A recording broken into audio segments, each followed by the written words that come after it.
Pertua Power Power Techmatic. Ayan yung aking ginamit. Synthetic Performance. Ayan, first time ko lang nagamit ito guys kasi ang ginagamit ko nga ay Yamalube Blue Core.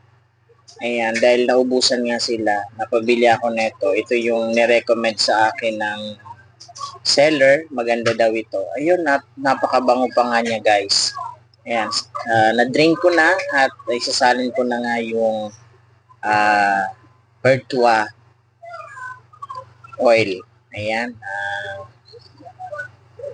ayan, at ganun din yung gagamitin kong pang gear oil ay Pertua din. Ayan, dinring ko lang muna yung langis ng gear oil at ayun nga, ang gagamitin ko din ditong langis guys ay Pertua gear oil.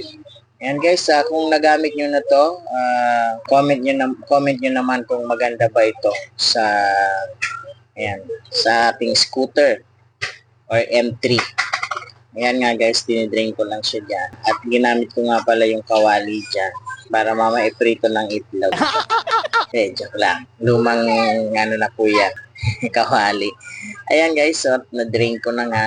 Konting shake-shake lang para ma-drain ng tuluyan. At ayun, isasalin ko na dito. Siyempre, binuksan ko muna para ma-drain ng tuluyan yung ating ano. Ayan, simple lang mag-gear oil. Pero, yun nga, pinagpawisan tayo dyan. Ayan, isasalin ko na nga dito guys. Hintayin nyo lang maya-maya. Ayan na. Konting linis-linis lang. Punas-punas. Ayan guys, kung nagamit nyo na tong langis na to, o mayroon pa kayong i-recommend sa akin para dito sa aking scooter, Mio or M3, Mio i125. Comment nyo naman sa baba kung ano yung oil na maganda. May nakapagsabi sa akin, Mutol ay talagang maganda daw ang performance. Ayun, hindi ipupuli review ko to pag nagamit ko na talaga siya. At titingnan ko rin kung yung langis ba nito ay nagbabawas ba. Ayan, Pertua.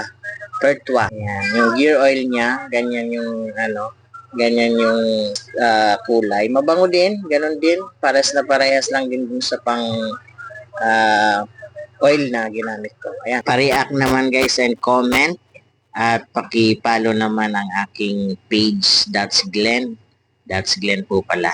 Ayan. Thank you for watching. God bless. Follow for more video.